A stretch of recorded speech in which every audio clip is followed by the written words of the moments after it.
OP ruins his dad and stepmom's marriage by telling her the truth.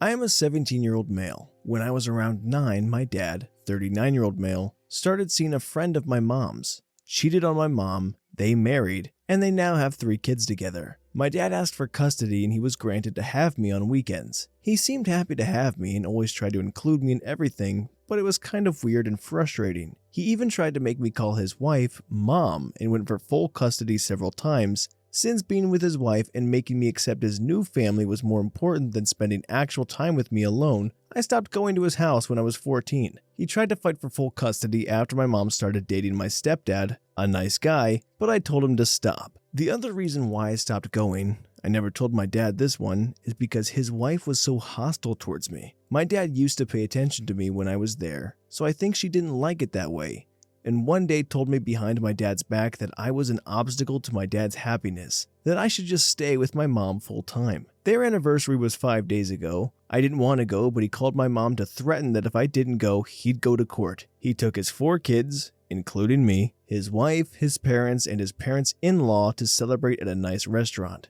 Once there, he said that he had 6 tickets for vacations. I didn't say anything, but then he looked at me and said, "One is for you." I said, "Thanks, but I'm not going." He seemed angry and said, "Okay, I had enough. Why don't you want to go?" "Just because." I said, but then he asked the same questions 5 more times, so the 6th time I said, "Because I hate your wife." Then he started asking why over and over again, so I ended up telling him the mean things she said to me. He was seemingly uncomfortable but told us to finish our meal. No one talked for the rest of the night, and after we finished, I asked my dad to pick me up. I haven't spoken to my dad since. He just sent me a message asking if I changed my mind about the trip, but I said no. My cousin told me that my dad is staying at my grandparents' now. His wife texted me yesterday calling me a brat and asking if I was happy for potentially destroying my half-sibling's home life, but I just ignored her. My cousin says that the kids are hurt and crying because my dad isn't at home, and she says that I should have just said other things or agree and then tell him later that I wasn't going. Are my dad and I in a better place? Well, since a lot of you guys have been messaging me asking about my situation and I'm finally done with my finals, which means that I have time, here is an update. I didn't show my father the mean messages she sent me, as many of you suggested, because I didn't want this woman going around saying that I destroyed her life and all her crap. So I didn't really do it, and I won't. That's on her. My dad has been so apologetic, and after a few days I posted here for the first time, he picked me up to hang out, just the 2 of us. He apologized and even cried for not realizing before what the issue was. He said it was never his intention to make me feel that way. He promised he'd never let her get between us again. He begged me not to hate him. I don't know where he got that from. I love him because he doesn't want me to cut him off since he wants to be there for my wedding and also as a grandpa to my kids. And then he got a little emotional saying how much he loves, etc. He basically promised to be a better father. He asked if I changed my mind about the trip and I said yes. I'll go. It'll be just me, my dad, and his kids. It'll be in August, and I know she is furious for being excluded but hasn't texted me or anything. So that's it. My dad and I talk more often, and we also hang out more. I've been to his house a couple of times, just for a few hours, but his wife and I just ignore each other. So that's it, I guess. I'm going on the trip with my dad and half-siblings. Someone asked me about the relationship I have with the boys. Well, we get along, thus we can't really do a lot of things together since we have different interests. They are 8, 7, 5, all male, but I love them and I know they love their big brother. They say it, lol. My girlfriend will come with us instead of Clara, dad's wife. 06 August 2022. Since some of you have texted me to know how things are going on, here's a little update. My dad thought it was a great idea to ask my girlfriend to come with us instead of his wife. I was hesitant at first, but then my girlfriend said that she wanted to come with us. So it's going to be my dad, his 3 kids, me, and my girlfriend. It's great. I can finally have some alone time with my dad without her around. Girlfriend showed my dad some messages I didn't want him to see. She lost my trust. I've shown her and only her some messages my dad's wife sent me a couple of months ago, where she was insulting me for ruining her marriage. I didn't want my dad to see the messages because I didn't want to cause any more drama. While we were on the trip a couple of weeks ago, my girlfriend unlocked my phone and showed my dad the messages even if I told her I didn't want to. My dad got mad at me for not showing him the messages before, but didn't say anything else for the rest of the trip. I got really mad at my girlfriend and had barely spoken to her since. The thing is that my dad and his wife are not in a good place now. Clara has already moved to her parents and my siblings stayed with my dad. According to my dad, this is a break to rethink the whole relationship. But I feel like garbage. My dad seemed so happy before I told him why I hated his wife, and now this has just gotten worse. It seems like I destroyed my dad's happiness, and which is worse, my siblings. My dad says this isn't my fault and that I'm the one who has to forgive him, but that doesn't prevent me from feeling like I destroyed their happy family life. I don't think I can trust my girlfriend after this. Inconclusive because OP hasn't posted in months. Yeah, this is just a young kid, going through a lot of different feelings. I'm sure that there's some guilt you have to feel there, but, he didn't do anything but be honest and vulnerable. And the dad was asking, why don't you want to come? Why don't you want to be with me? What's the deal? What's going on? And he just simply put, he's like, well, I don't like your wife. She's mean and, belligerent or whatever she does. She makes fun of him and just, there's not a good relationship there.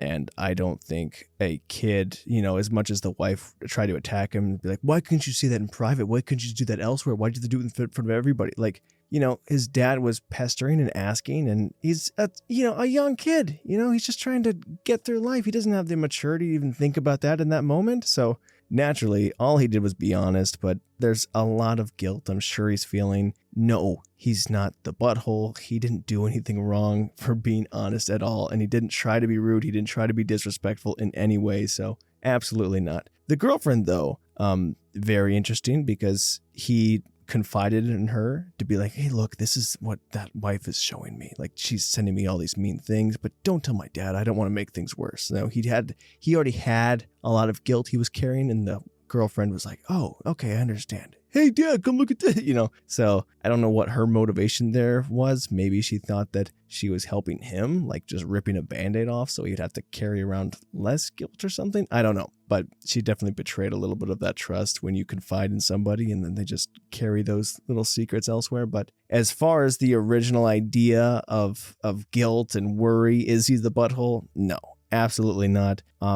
You're doing your best. And you know what? At the very worst, like, you're closer with your dad now and you're closer with your siblings now. And in all honesty, who needs this wife? She sounds like she's mean and gross and disrespectful, and she can kick rocks, okay? Your dad values you and your love and your respect, and he puts you first. And that's really all you can ask for a good father. Story 2. Am I the butthole for refusing to go to my brother's wedding because he didn't want to invite me in the first place? So for context, I, 21-year-old female, have an older brother, 25-year-old male, who is getting married later this year. We used to be somewhat close when we were growing up, but drifted apart after he met his now fiancée, 24-year-old female. From the start, his girlfriend and I didn't really get along, but have always kept it civil for the sake of him and my family, so there are no bad feelings between us. Or so I thought. My grandmother called me up about 4 weeks ago to ask if I wanted to go dress shopping with her for the wedding, and I was so confused because I didn't even know my brother was engaged. I thought nothing of it and assumed they didn't mention it because I don't live with my parents anymore, but did find it somewhat strange that no one posted anything about the proposal until I found his girlfriend's private Instagram account on my boyfriend's phone because she blocked me. About a week ago, my mom called me and told me that the invitations were sent out that day and asked if I got mine, because my brother's GF was supposed to give them to my BF since they work at the same company. I said no, and she was very irritated. She called me back after talking to my brother and told me that she's inviting us to the wedding and I don't need an invitation, so I said that I am not going to the wedding without an invite, and that if they didn't want me at the wedding, I don't want to be there. Now my family is saying I am the butthole for not accepting the invitation, my mother inviting me over the phone, and saying that I want to ruin her wedding day. So, am I the butthole? Update post later that day. Thank you for everyone's comments. I only posted the story today, but I already have the update because it just happened a few hours ago. My parents and my brother showed up at my house. Luckily, my boyfriend was home too. Oh, and I'm so not going to the wedding. This is what happened. My brother's fiancé does indeed not want me at the wedding. My parents and brother are trying to convince her to invite me. No thanks. Not after everything. They came to our house to tell me I should apologize to my brother's GF. I was totally fine with it. I only wanted to know what it was I was apologizing for, which is where I might be the butthole. They told me they couldn't tell me what it was, but that it happened 2 years ago when FSIL and I used to work together at the same company. I tried to find out what it was, but they wouldn't tell me. My BF got a bit upset about everything and told them that if they can't even tell me what I did wrong, he sees no reason for me to apologize. My brother then let us know that he doesn't care if we don't attend, but my grandparents told him if he doesn't invite me, they're also not going, and that's the only reason they want me there. So I decided that I'm not going to the wedding. Me and my BF are going on a trip for the weekend. Not to be petty or anything, we're just going to enjoy ourselves. I really appreciate everyone's positive comments.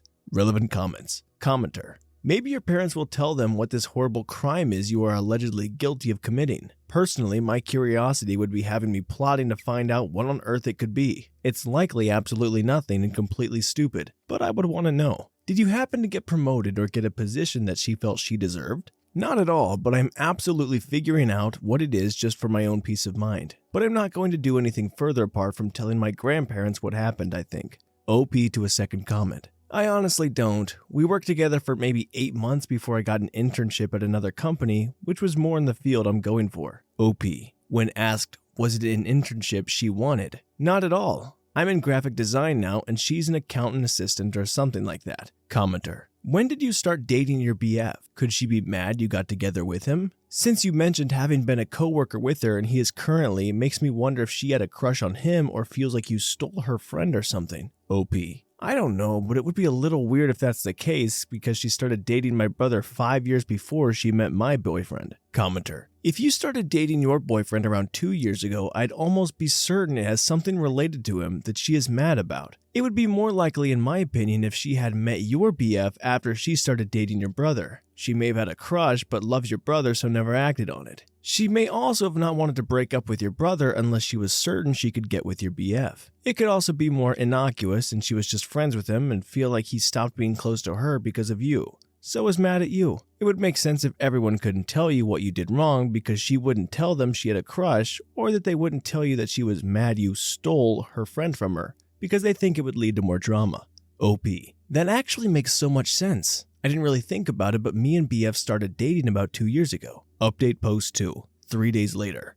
So my grandparents actually called me the following morning asking if I got invited to the wedding. I said no, and they were so mad. Turns out my grandparents were paying for the wedding. My brother told everyone he was paying for everything himself, but nope. My grandparents are now not paying for the wedding after FSIL also refused to tell them what she is upset about. My parents have stepped up to cover the rest of the wedding expenses, and my grandparents, my BF, and I will be enjoying a great weekend. What? Like, it's crazy the amount of drama that's going on in the first place, but too, I get that it's your fiance and all, but go to bat for your sister a little bit. We obviously don't have enough context and enough clues and enough information about what happened to their relationship. We were told that they were close, but we don't know how it deteriorated. But stand up for the family a little bit. He's like, well, I don't really care if you go. It's just because the grandparents who are paying for the wedding want you to go, and that's the only reason I even want you there in the first place. I don't know. It's that the weddings are all about a beautiful love and connection, and you should want the people, your family that love and care about you, to be there. Also, it's insane to be so adamant about people being like, you have to apologize, you have to. You're like, okay, I'll apologize, but just tell me what you want me to say sorry for. Well, I'm not going to say yet. It feels like one big giant Tim Robinson sketch, I don't understand that kind of thinking. Say you're sorry now. What for? I refuse to say. Story 3. Am I the butthole for refusing to donate my hair to my aunt with cancer? For context, I'm adopted and have super long and very thick red hair. No one in my adopted family has hair like mine, and it's been kind of a thing for them to touch, admire, and talk about my hair at family gatherings since I was a kid. My aunt has lung cancer, and it's really taken a toll on her. She's lost all her hair and has talked about getting a wig, but they're too expensive, and she says she wants real hair. My mom suggested I donate my hair to make a wig for my aunt at Easter dinner, and my aunt got so excited she started crying. I felt horrible about it and didn't say anything. We went to this wig place and the lady said she could make a shoulder-length wig for my aunt using my hair. I keep it up extremely well and it's down to my knees. My aunt started crying again and again. I feel so awful, but I really don't want to part with my hair. I know it grows back, but still. No one had asked me about how I felt, but I think my mom could tell I wasn't very excited about it because she asked the lady if she could donate her own hair, and she said she'd need both my sister, my mom's biological daughter, and my mom to donate their hair, since it's very thin and she could only make a chin-length wig with it. My aunt also wants red hair, so the lady said she'd have to dye it, and that would cause it damage and cost more than using my hair. My uncle then said it'd make much more sense to use mine. It's been a month and my aunt wants to know when we can make the appointment. I don't know what to do. I told my sister and she called me ungrateful and told me to stop being selfish because it would grow back. If I'm the butthole, I won't hesitate to donate it, but I don't know anymore. Edit. People suggested I clarify. I have knee-length hair and I'd have to cut all of it off to the scalp in order to make the wig. To all the people saying it doesn't take that much hair to make a wig, it does. One average donation of hair doesn't make a full wig. They match it with other donations. It usually takes 2 to 3 heads of hair for a full wig. Mine is long enough on its own for a full wig, and my aunt doesn't want synthetic hair mixed in to supplement it. I completely understand everyone that said I was the butthole for not saying no in the beginning. I'm not trying to justify that, but I want to make it clear that it's extremely difficult for me to stand up to my family. I don't think I've ever had a say in anything since I started living with them, and that's how it's always been. They never give me a voice, even though I should have spoken up. It always goes without saying that what my mom says will happen. Relevant comments. Not the butthole, but you have to stop stringing your aunt along. Tell them that you are feeling pressured and it's making you uncomfortable and you aren't going to donate your hair. It was completely inappropriate of your mom to donate your hair for you in the presence of your aunt. OP. I do really want to tell her no and not get her hopes up anymore. It's just that she got so excited the moment my mom suggested it. I can't figure out how to tell her and I'm afraid I'm in the wrong, so I haven't told her anything. User 1. NTA. But holy crap, I can feel your stress through the screen. OP. Honestly, I don't know what to do at all. It's kind of terrifying. I know it sounds stupid, but my hair is the only thing I have that I feel connected with my birth family. I love my family, but I have a weird thing with my hair. I know it grows back though, so that's something. User 2.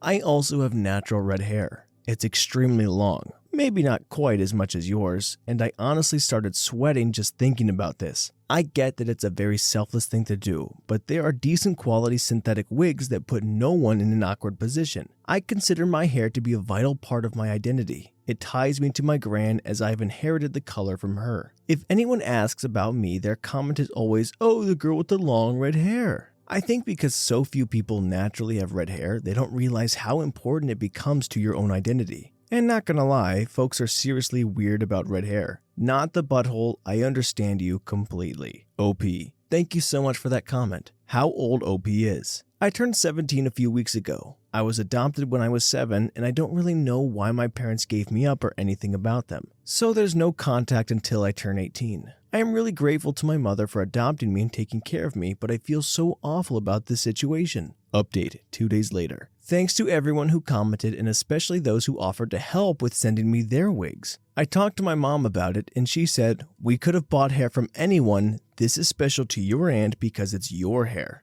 So I decided to just go ahead and do it. After reading all the YTA comments, I felt even more like garbage than I did before and I knew I'd feel awful if I didn't. I went to the salon yesterday. I cried. I have a really gross hipster crew cut now.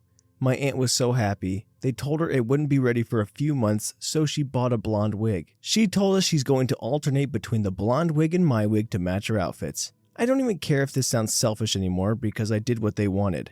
I hate not having my hair. I look like a boy now. I hope the happiness that wig brought my aunt helps get her through the cancer, but it won't because she's going to keep smoking if she survives this anyway. I don't know how I feel about anything, but I miss my hair. My mom is really happy though, and so is my aunt. So hopefully I'll just get over my hair. I don't know. Oh, this poor girl. Alright, we can weigh in the comments on how we really feel about this, but I'm going to absolutely say not the butthole, okay? It's crazy that she felt pressured from a lot of YTA comments of people saying, "Hey, you should just do that. Stop being selfish. Your aunt really needs it. She has cancer, this and that." Like, I get it. I understand. Like, just because someone presents you the opportunity to do something very charitable doesn't mean by not doing it, you're a bad person. Like, yeah, she has amazing, beautiful hair that she could donate. Okay, a lot of people also have a lot of money that they could just donate on a whim right now. But if you don't do it, that doesn't mean you're a jerk for not doing it, okay? Like, what's really getting me too is she's like, "Well, she also got a blonde wig. She's going to alternate between my hair and her blonde wig depending on which outfit she wants." She's not even going to be wearing this wig full time. Holy crap. If that was me, you know, I'd say like, sorry, but the fact that you're pressuring me into this and everybody wants it, well, one, I'm not 17, so I think I would be able to have that conversation with my aunt and be like, hey, look, this is what's going on. It's not going to happen. Sorry. But like 17, you're adopted, and it sounds like there's a lot of controlling going on. You know, there was a bit of a glimpse in a sentence that she's like, I've never felt like I had a say. Everybody kind of just dictates what goes on for me. Whatever my mom says happens, and that's just the way that it is. So maybe in the end, this decision was partly because of Reddit, but also partly because the mom was just like, look, this is what's going on. We're not just buying a wig. She wants your hair. You're going to give her your hair. It's stressful. I feel bad about it, and I don't even have, you know, long red hair or anything of the sort, you know. It just sucks. It sucks when people pressure you into something. Like, you know, she was willing to buy stuff. She was willing to just love and care about her aunt, but she had to give up like the one big piece of her identity that she still felt connected to her parents. Also, didn't she say that she's no contact until 18 and she just turned 17? Like, I don't know how long it takes to grow your hair out to your knees, especially. I assume a bit of time, but if she does eventually get to meet her birth family, if she wants to, you know, be presentable or look her best natural self, it's going to take a bit for that hair to grow in. It's a bad situation. I'm going to say not the butthole. I'd love to hear from you guys what you think. Story 4. Avengers assemble. An innocent woman's stuff so she can leave her ex. I'm about to have a fun afternoon. So my trainer's BF cheated on her. She broke up with him. He's holding her stuff hostage until she agrees to talk with him, which she refuses. She trains, for free mind you, 3 college linebackers,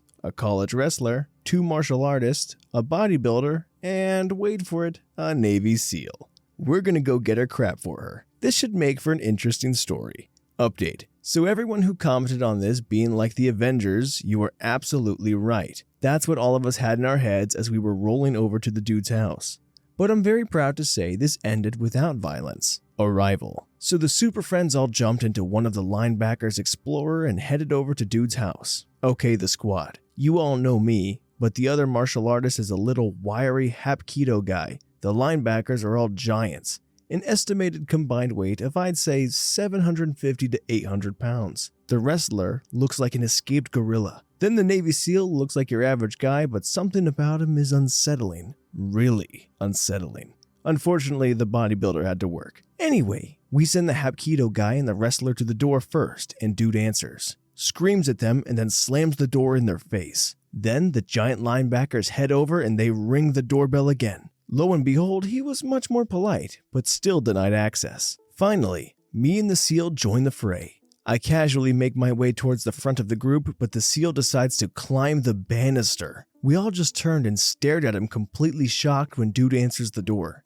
He looks at this weird, mismatched group of relatively threatening individuals, and one guy perched on his banister like Batman. He was like, fine, go take what you're looking for. Retrieval. So we're all walking through the house, gathering what we think are her things and putting them into 2 boxes. Mind you, we are completely guessing. We didn't even tell her we were coming. Therefore, we had no list of items. The only one really being productive was Hapkido, who was legitimately looking for stuff. The linebackers were just randomly picking up furniture, turning it over and putting it back down, just showing off how strong they were. In case the numbers game wasn't enough, I guess they were letting him know they could break him if they wanted to. The SEAL was just shadowing the dude in his own house, walking behind him, not saying much, just being creepy. Then there's me, who was causing general mischief. He said to take what I was looking for. That's what I was looking for. Ahaha, and the wrestler made a frickin' sandwich because you guys look like you have it under control, and I'm a sucker for an egg salad. We were in and out in 15 minutes. Delivery. So the Autobots rolled out and headed towards Homegirl's spot. She was conveniently outside when we rolled up.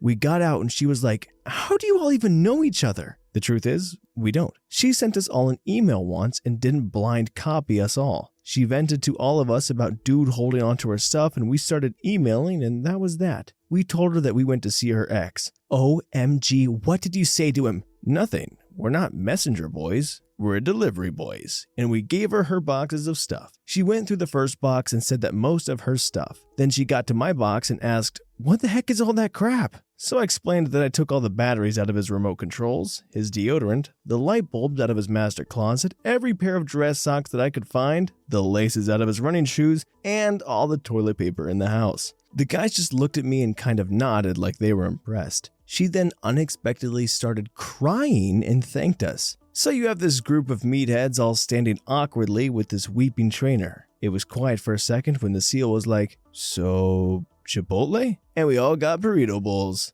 What a great day. Top comments. User 1. He took all the batteries, dress socks, toilet paper, the laces from his shoes, and his deodorant? Who does that? Seriously, I need to find me some friends like that. That way, once I start dating, if he ever decides to break my heart, which he better not, I'll know I'll be taken care of in the most hysterical way possible. Well, funny for me at least. Please tell me this story is true. User 2. You are Steve, that seal is Bucky, the one who made the food is Tony. You guys are great. Kudos. User 3. This is absolutely the best. I'm literally in tears from laughing so hard, but I have to be quiet because it's 1 a.m. and everyone's asleep. Okay, there genuinely needs to be some sort of documentary, or at the very least, a high-production YouTube video about this. Like, I can't even name all the pieces of the puzzles. Linebackers, wrestlers, martial artist, bodybuilder that didn't show up, some other guy, Navy SEAL. And they were just all people that she personally trained or something. And then she was like, "Hey, you know, my ex-boyfriend, this." And like, "Okay, don't worry, ma'am. We got it." Boom. I just imagine them all like stuffed into this little Kia and they're barreling out just these people that don't fit in there. Like, it's hilarious in the concept. Imagine if she like sent them to the wrong person or like got the wrong address or anything like that. Like these just huge hulking people come in like, we're going to like, it sounds fake, but I have to believe it's real. I'm going to treat it as it's real. Like just the mischief, making sandwiches. I'm going to steal all his socks and his laces. Like it's just a huge hodgepodge of hilarious hulking figures. I love that. Okay. And if you don't have a bunch of brutes in your life, go out and make a bunch of friends like that. That way, if you ever get your heart broken, or if you just want to have a fun Saturday, send them to somebody's house and they'll, trash the place, rob him blind, and make sure he knows to never mess with you again. Story 5. It was revealed that my dad has a secret other family and now there is drama. The story is that my dad had a child with another woman shortly after he married my mom, but before I was born. My brother that I didn't know about is 32. I'm 28-year-old female, and my younger brothers are 26 and 24. My dad gave the other woman money over the years, and her and my brother knew my dad was married and had a family, but none of us knew about them. The only reason my brother, 32-year-old male, revealed the secret is because his son needs a bone marrow transplant, and they are looking for a match, and anyone with a blood relation is the best chance for one. My mom feels betrayed, obviously, and I doubt their marriage will survive, but I hate all the drama and gossiping that is happening in my family. I hate drama in general, and this is like my worst nightmare. Relevant comments. User 1. What I'm more interested in knowing is, did they find a bone marrow match for the kid? OP. We only found out about my brother and my dad's secret family 2 days ago. User 1. Fair enough, and I totally understand that this is life-changing news for you and your family, but I'd still like to know if you guys are going to try and save the kid's life or not. OP. I'm disqualified as a donor because I've had cancer, but my younger brothers and my uncle and my cousins said they will get tested. I would too if I could. User 2. How is your mom doing? How are you feeling? OP. My mom is devastated. She went to stay with my grandmother and my great aunt. I'm torn between worried about her, angry at my dad, and worried about my nephew. So all over the place. OP on if the family had gotten tested to see if there's a match. OP. My dad did get tested a while back. My dad hasn't asked anyone to do anything or put anything on us. My brother came to us against dad's will. User 3. How did your brother get in touch with you? Did he find you on Facebook? Did he get your number from dad, or did dad refuse and try to block him from contacting y'all? OP. He hired a private investigator. He contacted us against my dad's will. Dad told him not to contact us, but this wasn't a normal situation where he wanted to tell us for fun. It was because his son's life is at stake. He's only met my dad twice before this. Once when he was in college, and the second time for my dad to be tested to see if he was a match. Dad isn't on the birth certificate and wasn't involved in his life at all, so it's not as though my brother knew where to find us. Update 18 months later. I forgot about this post for a bit because everything was crazy. My original post is here. I want to thank everyone who posted kind and supportive comments towards me and my family. My mom divorced my dad. She could not get past the infidelity and didn't believe my dad that it was only a one-time indiscretion. She was devastated when she found out. She's doing better now, but it still hurts sometimes. They were married for 34 years, so it's been a big adjustment for her. Regarding my nephew, it turned out that while no one in my family is a match, my brothers, my uncle, and my cousins all got tested, the then girlfriend, now fiance of my cousin, was a match. She agreed to be a donor. It was a complete fluke because she isn't genetically related to my nephew, but she has given him a second chance and had no hesitation about agreeing to donate. Everything went as well as it could have, and my nephew is doing great. We have been getting to know my brother, his wife, and my nephew. My brother has only met or talked to my dad twice in his life, once when he was in university and once to tell my dad that my nephew needed a bone marrow donor. Total time for both meetings together was less than 30 minutes. My dad was never involved in his life and was against my brother contacting us. We don't care what my dad says though. My brother wasn't trying to get money or anything from us, it was just about trying to save the nephew. Thanks again for all the supportive comments. Well, what a weird twist of fate, you know? It's like they didn't even know about this nephew. First of all, the dad, complete douche move to even have a separate family and then just to not even want to be in the kid's life at all and kind of reject it. And then to never be honest or never tell that to your wife of 34 years and then they find that out. Like, whole douche move, he gets removed, they get divorced, it's sad, it's whatever. But a weird twist of fate where they just stumble upon this new family member, this new brother and this new nephew to the point where they really care about him. And then the girlfriend of the cousin is the one who's like, yeah, I'll do it. I'll help the kid. Like, you know, how beautiful is that?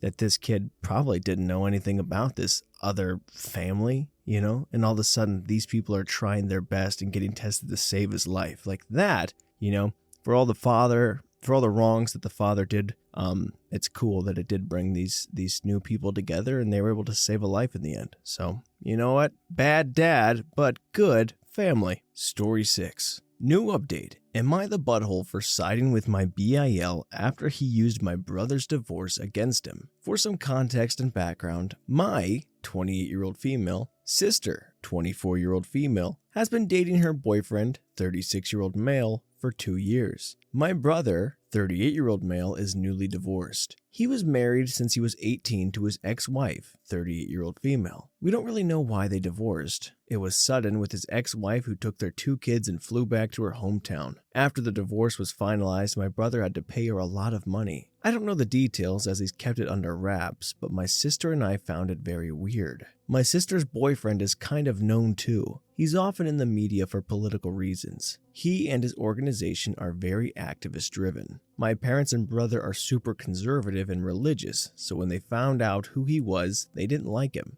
I'm just going to call her BF BIL to make it easier. My parents decided to have a family dinner and invited all of us. My BIL is respectful and veers away from political discussions because he knows it's just going to end in an argument. Well, after the dinner was over, my brother and father were at the table discussing women's rights for some reason, while me, my sister, mom, and BIL were in the kitchen cleaning up after dinner. Somehow, my brother was able to get BIL wrapped up in this debate and it turned into a full-blown argument. BIL was trying to remain calm while my brother kept spouting that women belong barefoot and pregnant in the kitchen serving their husband and family. BIL disagreed and it came to a point where my brother was getting frustrated and blurted out, "Come on, like you don't ever think about hitting sister's name occasionally." And BIL replied with, "Effing Christ, no wonder you can't keep a wife or your kids around." This ended the family dinner, and now my parents are fuming. BIL and sister went home, and so did me and my husband. My parents demanded my sister break up with BIL and that he apologize to her brother. However, I've made it very clear I'm on BIL's side. My husband wants to cut contact with my brother. My sister is distraught. BIL doesn't give an F and probably forgot it's even happened. My mother and father have yelled at me about loyalty and how I'm an awful sister and a disappointment of a daughter. I don't know what to do. Am I the butthole? Relevant comments. User 1. Also, your brother deliberately kept needling your BIL to get him to say anything remotely what they would consider inflammatory, but I would consider much deserved, so that your parents and brother had justification to jump up and down, frothing at the mouth, reason to demand your sister Bin's BIL. They want an argument, and it wouldn't matter how perfect BIL is or was. If it doesn't fit their twisted ideals, then he's out. Now, they use this to harangue your sister, BIL, and you. I would urge your sister to be aware of this abuse and control. Do they play these games with you and your husband? Not the butthole. I also agree with your husband. Your family, apart from your sister, BIL are all colors of the rainbow wrong. Cut them off. OP.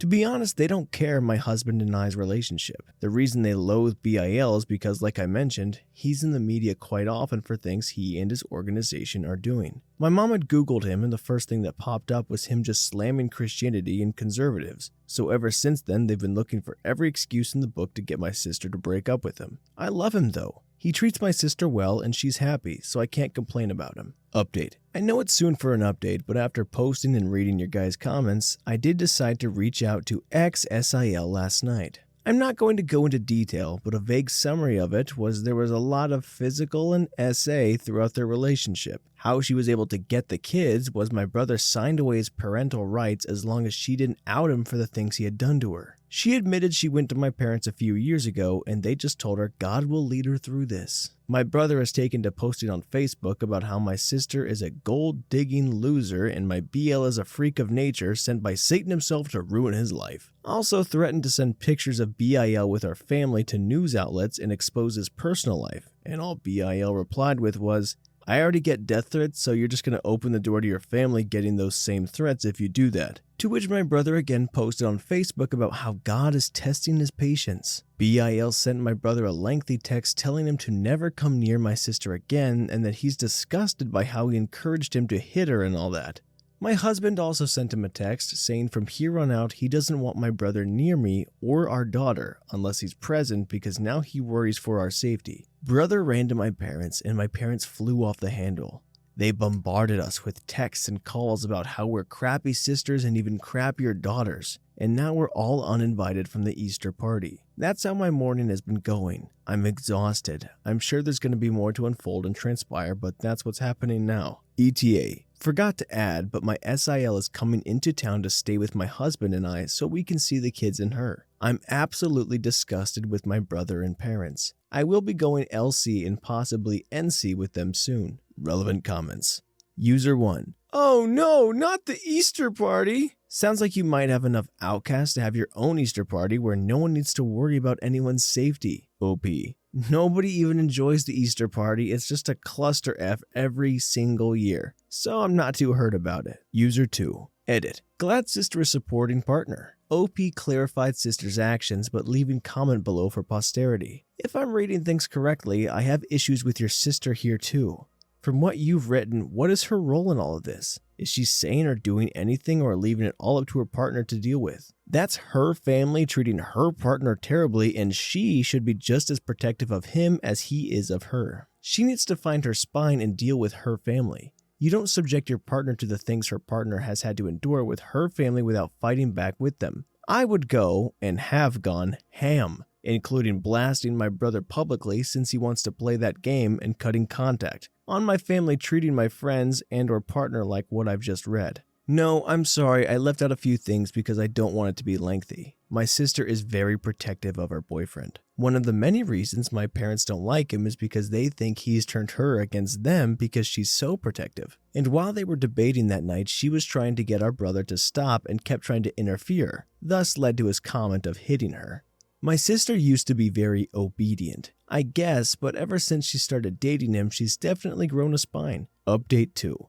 Okay, before I get into all the drama, I hope you all had a wonderful Easter, because we absolutely did. It was so much fun. It was me, my husband, my sister, and BIL, ex-SIL, my daughter, and SIL kids. It was drama-free and just a great time. So I'm just going to break down some of the things that have happened so it's not too lengthy. 1. Mom and Dad called for a welfare check on my sister and claimed BIL was beating her. Police found nothing, so nothing happened. 2. Brother is claiming BIL is a person attracted to minors. His proof? My daughter prefers being around BIL instead of him. He made a Facebook post. It was quite wordy, but to break it down, BIL is a creep in brother's eyes for coloring with my daughters and letting her sit in his lap. Whenever my brother would hug my daughter or hold her, she would literally squirm and squeal until he let her go and she'd go sit with BIL or her dad. He just made himself look terrible. 3. Brother left BIL a very disturbing voicemail. I don't want to go into detail in fear of this post being deleted, but he was basically threatening his life and my sister's life too, so the police have gotten involved in that. It's been a bit stressful. There's a bunch of other things that have happened, but those are all the main things. I'll probably make another post. I'm just pooped right now and people have been messaging and asking for an update. Hope you all had a great Easter and wonderful times with your loved ones. Top comments. User 1. Just read both your postings on this. First, you are not the butthole at all and neither is your BIL. Your dad sounds unreasonable and your mother seems to be following him like a sheep, blindly.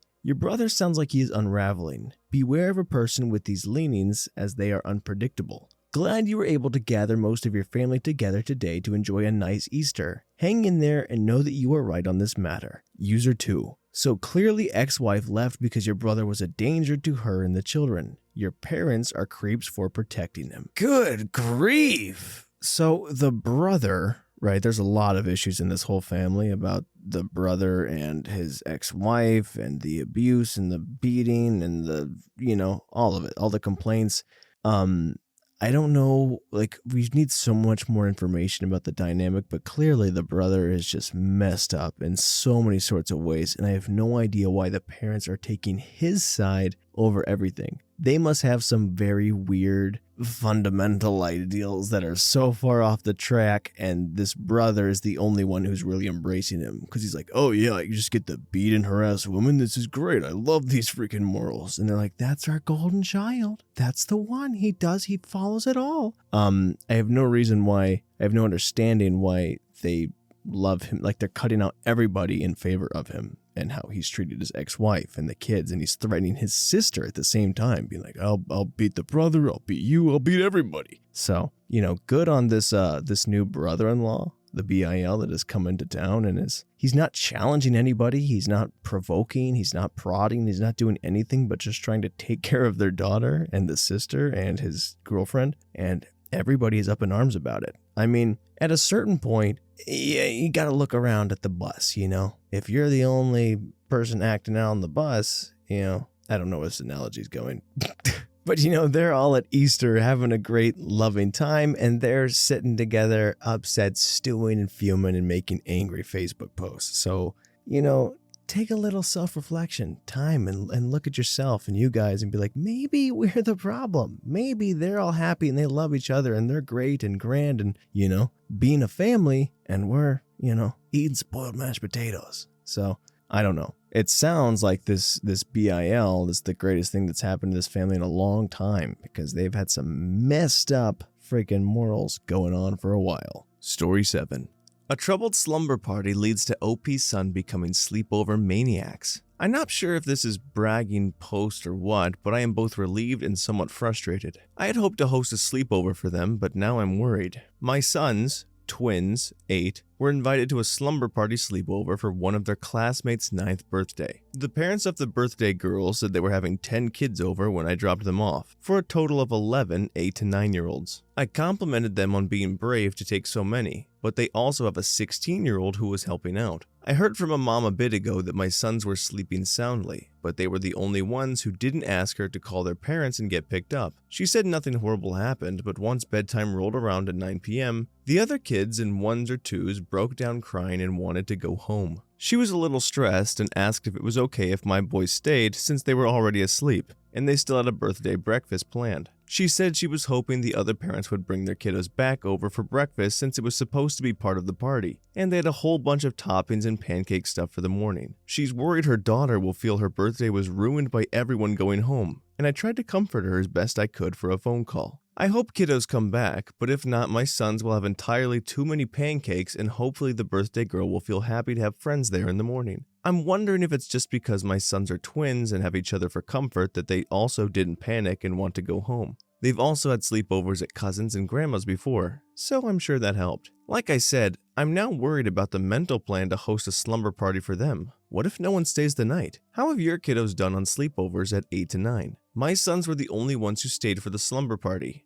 Update, January 15th, 2023. I talked to the parents this morning when I picked my sons up, who seemed baffled as to what set off the chain reaction last night. A couple of the girls who went home last night came back for pancake breakfast, and they, my sons, and the birthday girl all had a great little breakfast. The mom was over the top appreciative that my son stayed because it saved it from being a complete disaster. On the ride home, I asked my sons about the slumber party, and they said it was really fun. They played video games and did a bunch of other things. They made their own pizza for dinner and made cupcakes for dessert and did a secret cupcake swap that they thought was fun. Everyone put their cupcake in a box, parents mixed them up, and then everyone picked a random box to eat the cupcake designed by someone else. They all got changed, watched a movie, and then it was time to get into bed. They didn't get into why everyone went home, so I asked. I was hoping they'd bring it up. It sounds like originally everyone was supposed to sleep in the basement bonus room where they watched the movie, but after lights out it was really dark, and everyone got scared. When I asked if they were scared too, they said,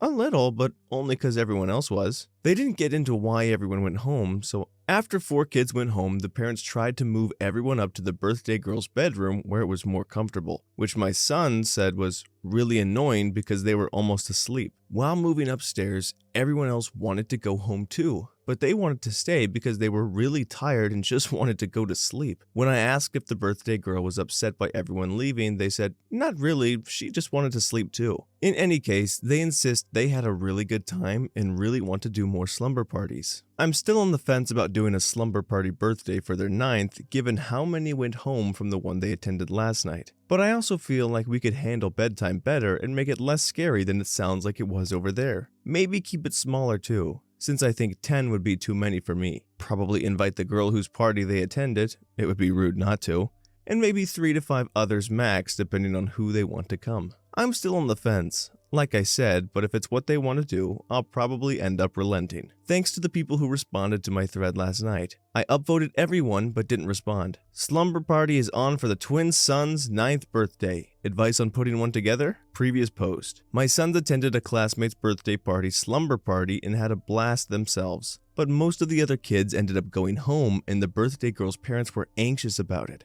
I think I can do a better job of providing a comfortable environment, but I'm still nervous about it going well. I told my sons that in addition to the girl whose slumber party they attended, they can also invite 5 more people. 6 total guests for 8 total. I don't want to copy the one they just attended, but here is what they did from the sounds of it. Make your own cupcakes and secret cupcake swap. Make your own personal pizza.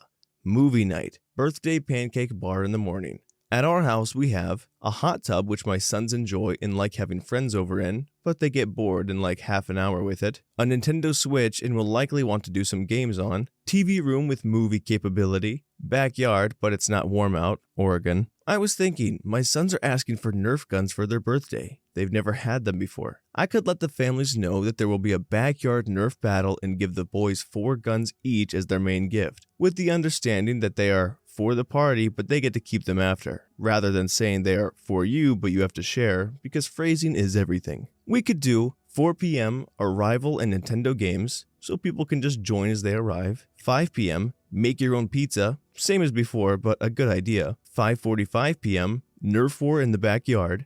6:30 p.m. birthday cake, good end to Nerf war. 7 p.m. hot tub wind down relax time. 7:45 p.m. movie in bed. 9:30 p.m. bedtime if you didn't fall asleep during the movie. I figure if after the hot tub time I have to dry them off, change into pajamas, and settle into blankets and sleeping bags to watch the movie, that most of them will fall asleep during the movie. I'm iffy on the Nerf war, thinking we could replace it with blanket fort building and turn the living room into a maze of blanket forts. I know my sons would like that, but not sure about it working with 8 total kids. Not sure what to do in the morning. We could do pancake bar as well, more hot tub time. My sons and I do morning soak on weekends to start our day on weekends if we have nothing else going on. We could also move it from the night to the morning altogether, and that way we don't have to deal with 2 clothing changes at night. Parents can just pick up their wet kiddos at like 10 a.m. in the following morning. Breakfast and soak. My son's birthday is on the 15th of February, so I'm planning on this being February 17th. Hopefully the other parents will appreciate that close to Valentine's Friday off from their 3rd grader to hopefully have some smoochy time. Mostly though, I want it to go well enough that the kids are tuckered out and comfortable so that they sleep over instead of feeling they need to call the parents. When cousins sleep over, my sons share a bed, and so do cousins in my son's bedroom. So the TV room sleepover will be a new thing for them, and I want to avoid the calling home chain reaction the birthday girl who my sons attended the sleepover experienced. I'll probably end up sleeping in the room with them in one of the chairs. We have 2 recliner chairs, an L-shaped couch that can fit 3 to 4 kids, and a shaggy rug on the floor that should be comfortable for 3 to 4 sleeping bags to be on. Should be enough space. 1 kid in a chair, 3 on the couch, 4 on the floor. Any advice or input on this running smoothly would be appreciated. Some weeks are just too much. Last Friday, Valentine's date night with partner. Tuesday, actual Valentine's Day. Wednesday, my twin son's 9th birthday. Friday, my twin's birthday sleepover. Saturday, morning part of the sleepover. I'm a middle school teacher, so actual Valentine's Day was all stress and hormonal drama at school, which of course carried over to today. We did family birthday gifts and dinner for my sons this evening. Tomorrow, I need to go buy party food supplies for Friday, where I'm having 6 kids over to join my 2 sons. An evening of chaos, I'm sure. I swear I might just sleep all day Sunday.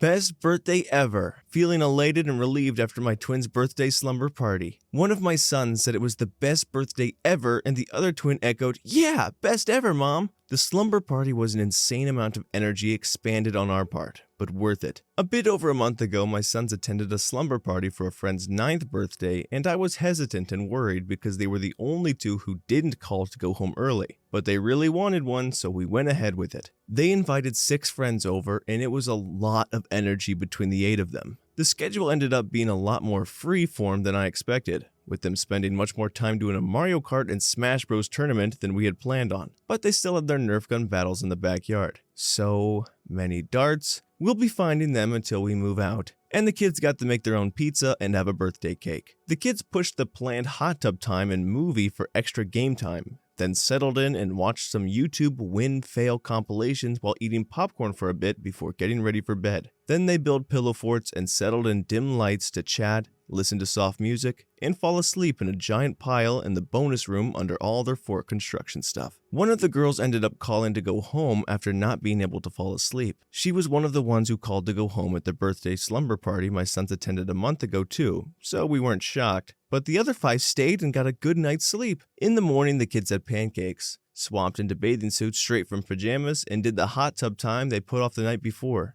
My sons love to be in the hot tub, but it's usually an evening thing. One of them said to me, "We should do this before school sometimes." So now I'm in for that argument, I'm sure. One of their birthday gifts was waterproof playing cards, so they tried, and failed, to play a card game, and they spent the time playing a game of who can find the most cards, by tossing them in the water with the jets on full blast with all the kids scrambling to pick up the cards. None of the parents were too late, but one of the moms stayed to hang out and chat for an hour, which was fine, but I was internally like, okay, I need to clean up.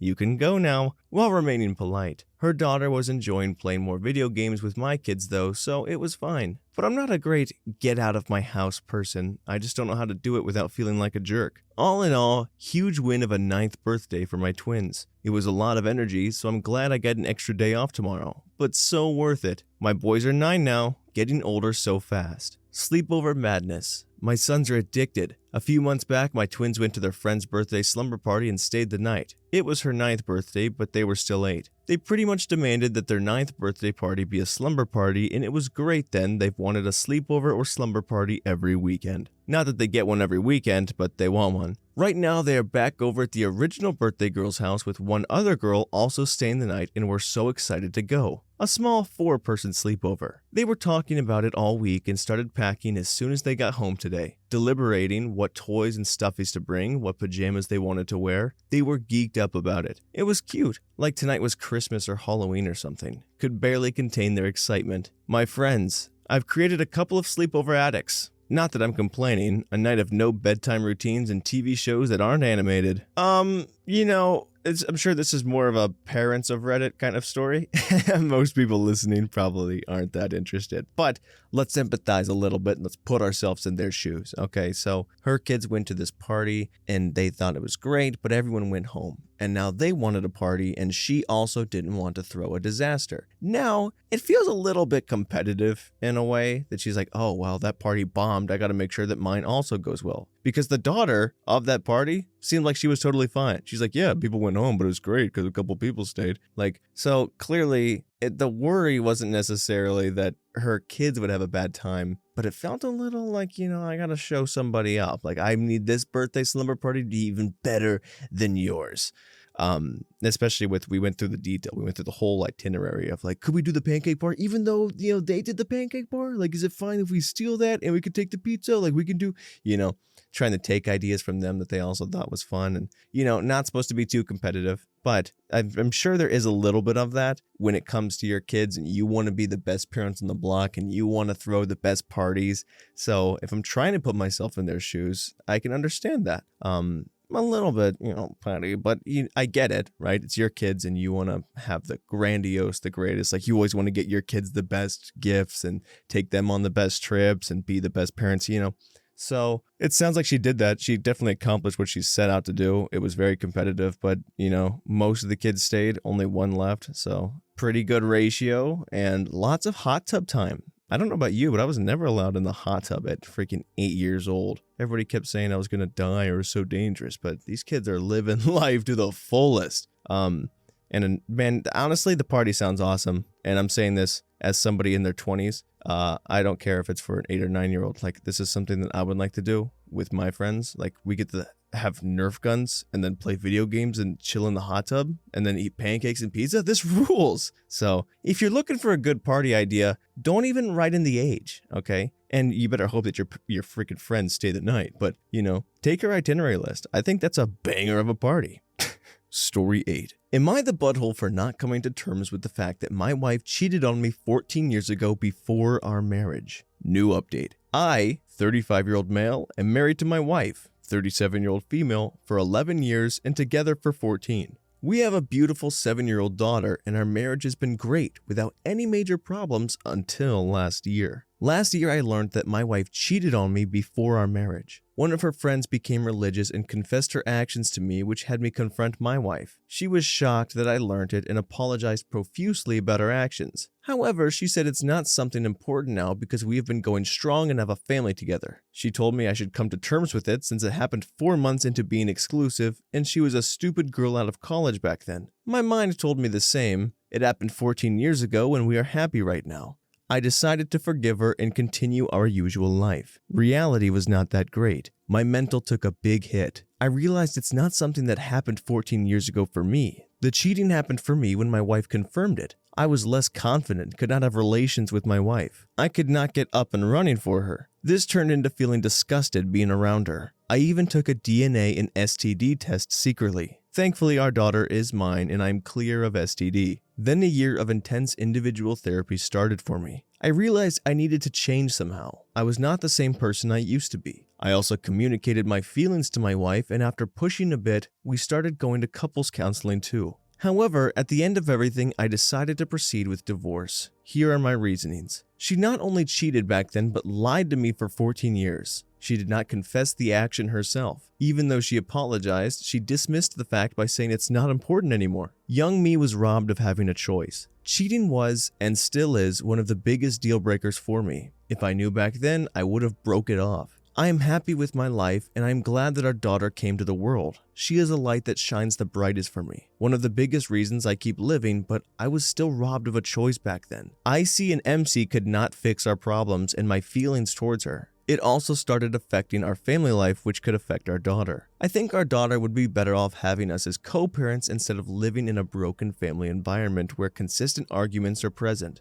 Sex life is basically dead for me. We do have sex, but I feel like those women on film and TV series that just lay and look at the ceiling waiting for it to be over. The only difference is that I'm a man. I do not ever want non-sexual gestures anymore. Last week, I had to sit down with my wife and explained everything I wrote here in detail. My feelings, reasonings, and some other private things. I've been talking to a lawyer for the last month and papers are almost finalized. 50-50 custody, 50-50 assets, sharing, and as amicable as possible. I explained everything thoroughly and clearly to her. She freaked out and had a panic attack. We spent the night at the ER. She is begging me to reconsider and not throw away 14 years. However, even though I would like to stay, it will result in us being roommates in a broken family environment for our daughter. Am I in the wrong here? Relevant comments. User 1. This is tough. On one hand, I wouldn't break it up over this specific instance, but your feelings are valid, and you make great points regarding how she lied by omission and withheld that choice from you for 14 years. Did you communicate to her that you now resent her and are no longer attracted to her / can't perform because of what she did? OP. Yes, I did communicate both during marriage counseling and one-on-one discussions. It's not even being able to perform. The bad thing is that I do not even want to hug or hold hands anymore. Being present around her is uncomfortable too. User 1. Dang, I'm sorry to hear that. If the pain and hatred is that strong, then there isn't much point in staying. I'm assuming personal therapy didn't help you overcome that pain and hatred? OP. I would not say hatred, but just uncomfortable. Therapy did not help so far for that feeling. It solved my initial anger and I came to terms with the reality, but that's it. Clarification on the cheating incident. It happened on a girls' trip they went together. It was confirmed by my wife. Her friend told me she could not hold the secret of sin anymore and decided to confess. User 2. Info. Before you were married, but was it before you were officially a couple? If you had not declared yourselves a couple yet, it's not really fair at all. If you were, that's a really tough one. Most likely it would be a deal breaker for me. OP. About 4 months into being exclusive / couple, girlfriend and boyfriend, so it's not before being boyfriend and girlfriend. Update. Next day. Firstly, I want to thank everyone for their ideas and input about my situation. Some people reached out to me on Reddit chat to state their opinions and we had long talks. They have been incredibly helpful and I want to thank them especially. Some people asked if we went to counseling together. Yes, we have been visiting a counselor for over a year now on top of my individual therapy. I understand blowing up a marriage for something that happened 14 years ago is not logical. However, my feelings towards my wife got even worse after counseling and therapy. It started with not being able to trust her, converted to not wanting to have relations, then not wanting non-sexual gestures, and finally I am not even comfortable to be in the same space as her. We have been less than roommates in the last couple of months. I do not hate or resent her, but I just cannot shake off the feelings. I would say I forgave her, but it's not about forgiving anymore when there are no feelings in love. I do not want my daughter to grow up in such an environment. I know how hurtful it can be. I experienced a similar situation with my parents, only the genders reversed. Living in such an environment breaks you as a child and teen. I would have much preferred if my mother just divorced my dad instead of staying for my sake. This being said, I had a long talk with my wife this morning. She has not been eating much since visiting the ER, and I'm concerned for her well-being and safety. Some Redditors who reached out suggested considering separation before proceeding with the divorce and see if my feelings would change. That is very logical, actually. I proposed this idea to my wife and she was happy to hear it. I have an upcoming business trip to the Netherlands next week and I am planning to extend my stay and stay with my sister once I am back. Wife abruptly suggested one-sided open marriage and I can do what I want on that business trip if it'll save the relationship, make us even, and change my feelings. I rejected because it has nothing to do with that. Even if it changed something for me, it would devastate her knowing I cheated on her in the future. It's not something easy to get over and not an easy decision. That is all the update. We'll try separation for a while and depending on the result, I'll make my decision. Thank you for all the help and opinions. New update. Update 2, 1 month later. I have a short update about the situation. I got back from the trip and decided to divorce my wife in the end. The last straw was when my daughter told me I look more lively and happier after I came back. I realized I am better off without my wife and just co-parenting our daughter with her. I still feel incredibly uncomfortable around my wife. My wife did not take the news well and is going down the spiral. I called MIL and FIL to have them take care of her. She caused some problems. She sent threatening messages to her friend who told me about the cheating. I had to beg her to not sue my wife as I want my daughter to have a mother present in her life, though she'll probably be taken to the mental ward. She is not well. Last time I saw her, I felt scared looking at her eyes. Our daughter is with me now and we've started the divorce process. My lawyer told me if my wife is to be taken to the mental ward, there's a good chance that I can get better than 50-50 custody. One should be happy hearing that, but I am just devastated how it'll affect our daughter. Many Redditors told in the comments that dating life after 30 as a man is not good, and I'll be probably forever alone as no one will want me. First thing is, I do not care. Our daughter is our first priority, and dating is the last thing I have on my mind right now. Second thing is, I am confident in myself in every regard in finding friends and a partner. I think this sums up my update. I will be back maybe in a year considering how long divorce process takes when it's not amicable. Thank you. Top comments. User 1. I'm going to say it, a man in his 30s that takes care of his look and looks healthy sometimes is way more attractive than any boy in his 20s that's just beginning to understand how life works. I hope it works for you. I've come from a family when my mom cheated on my dad with his brother and then he cheated back with her cousin. Believe me, no child deserves to be raised in a family like that. Your daughter is better with only one parent that's calm than with two belligerent parents that decided to stay together for the sake of the kids. Your life won't end by now. I would leave my husband too if I found out he cheated on me when we were just beginning as a couple. Cheating has no expiration date. I hope you get better and find happiness. User 2. I was gonna say, a man can happily date in his 30s and onward. Reddit, specifically Am I the Butthole, always seems to be filled with angst-filled teens who think dating past your mid-20s is crazy. If OP ever chooses to go back into the dating pool, I'm sure he'll have no trouble finding a partner. User 3. The last straw was when my daughter told me I look more lively and happier after I came back. I think that divorce is the right move here, but you need to make dang certain your child never learns this. You don't want her internalizing or thinking in any way that she's responsible for it. Oh my goodness, this is a really tough one. I mean, there's not much you can do. It's messed up. It's wrong, point blank and period. You know, there's not like, oh, but it was only 4 months, and oh, but they weren't that close, and oh, but it was this long ago. But, you know, by omitting that for 14 years, it broke trust. And if you put yourself in the situation, like if I was married to someone I loved for over 14 years at this point, and together for however many,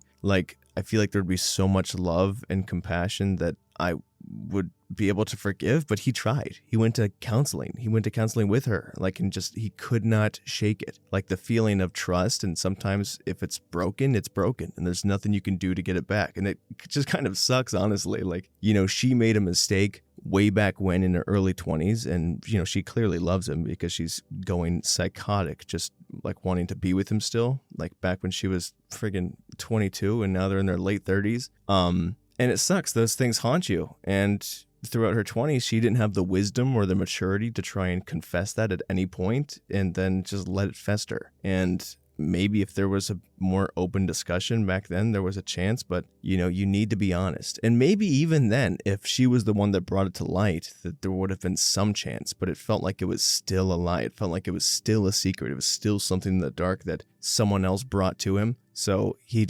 could not recover those feelings of trust and safety with her. And that sucks. It sucks. And, you know, maybe, I don't know. Who's to say that maybe if she was the one that brought it up, it would have fixed things, either back then or all the way up to then. But even then, it's hard. That's hard. And he's got a good point, though. You can't really stay together for the sake of the kids because they can see it in your eyes. You know, kids aren't stupid. They know whether or not their parents are in love. They know whether or not there's underlying drama and tension.